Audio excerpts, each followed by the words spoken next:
my name is Mireli and I'm going to explore scenario 1. In this scenario, there is a student named Akmal in year 10. He is having difficulty with English and he finds any academic work very difficult. And his frustration manifests itself as temper tantrums.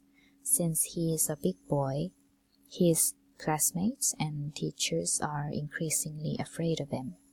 Even though he is ashamed of these outbursts, he cannot control himself.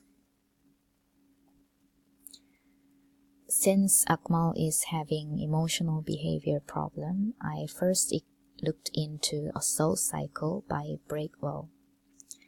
There are 5 phases in assault cycle. During the trigger phase, Akmal's frustration about schoolwork became the trigger to his anger. In this phase, we can teach him calm down techniques. We can remove or distract him from the trigger and suggest him alternatives. We can remind him of the consequences of reacting to the trigger, but calmly and considerately.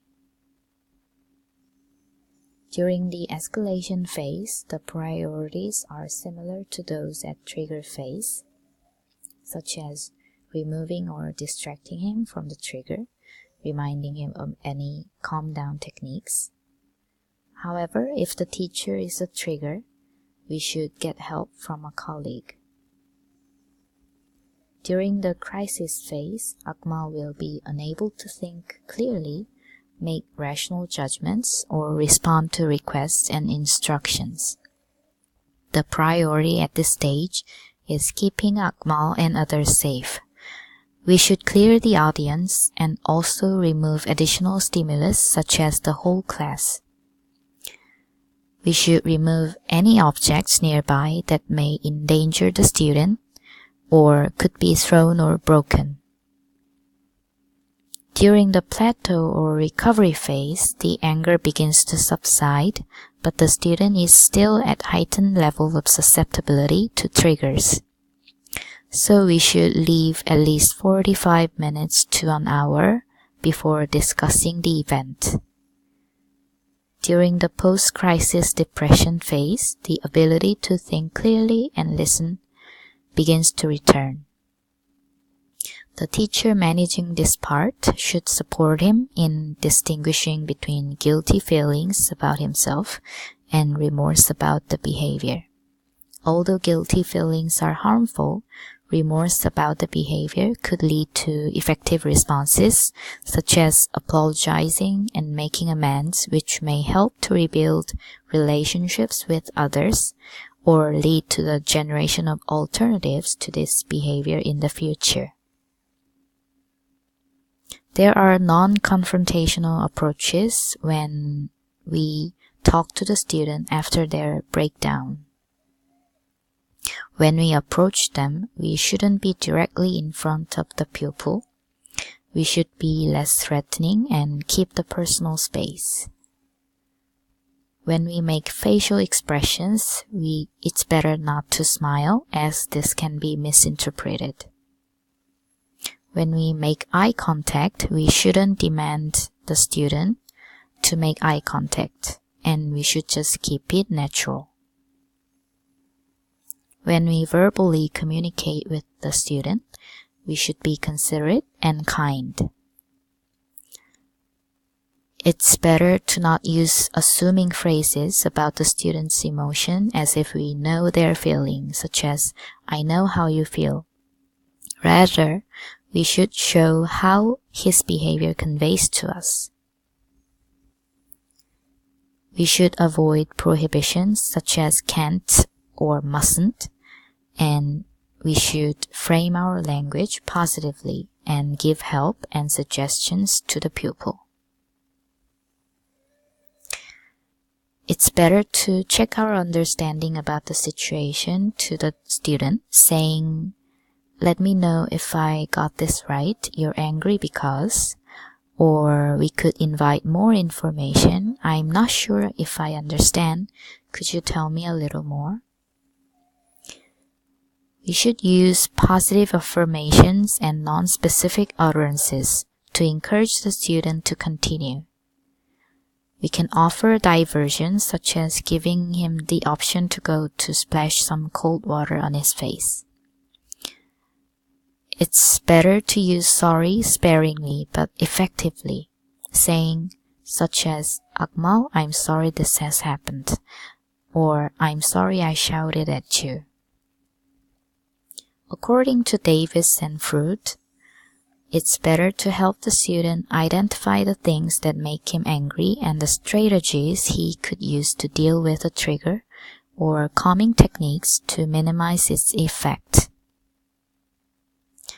We should work with the pupil through various scenarios to help him to recognize his appraisals about the world and look at alternatives.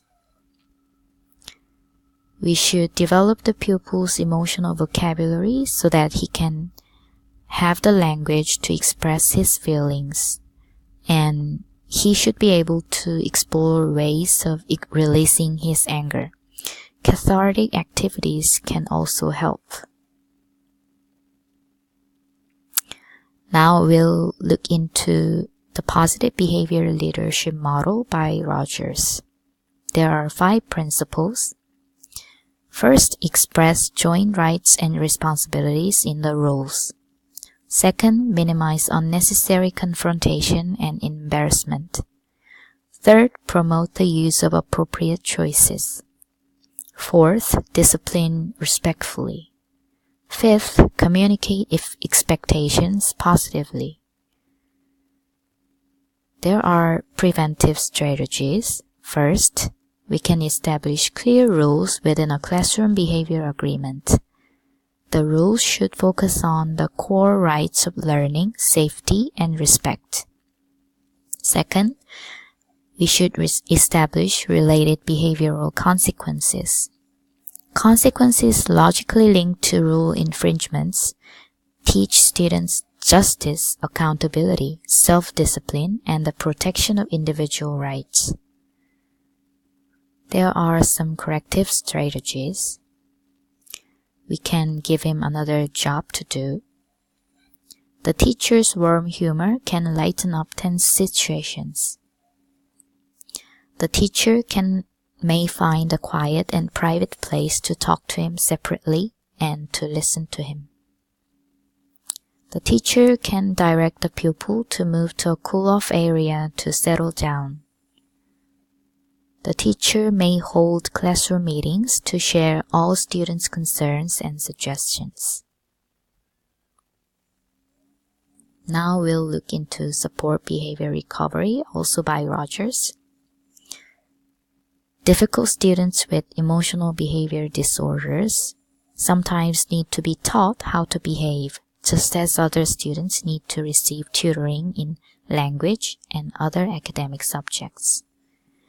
By modeling the correct behaviors, practicing, and role-playing, the teacher is able to help students with behavioral disorders to learn more appropriate behaviors.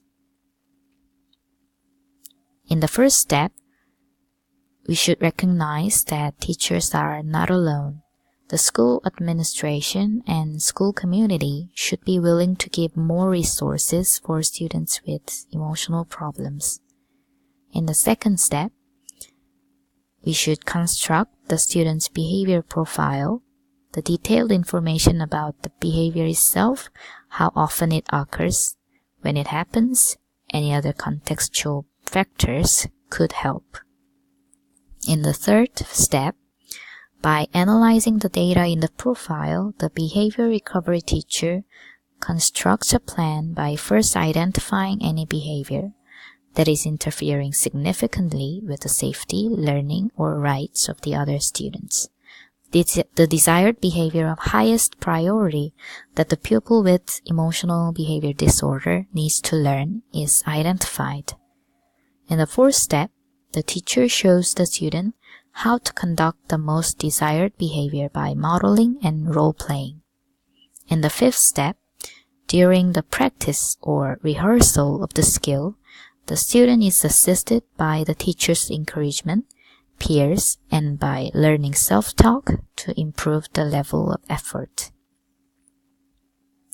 Now that we looked into some management ways, I would like to suggest 3 key issues for discussion from this case. First, since Akmal is already in year 10 and has difficulty in English, his frustration actually comes from the fact that he is way behind in terms of academic achievement than his peers. How can the school and the teacher help him academically? Second, because of his temper tantrum, his classmates and teachers are increasingly afraid of him. Even after solving his behavioral issue, will Akmal be able to recover his relationship with people in school? What are the suggestions for him and the teacher? Third, Akmal's parents are from Afghanistan, and it is likely that they may also have problems in adjusting to the new environment. Is it necessary to give support to his family as well in that aspect? If so, how should he help them?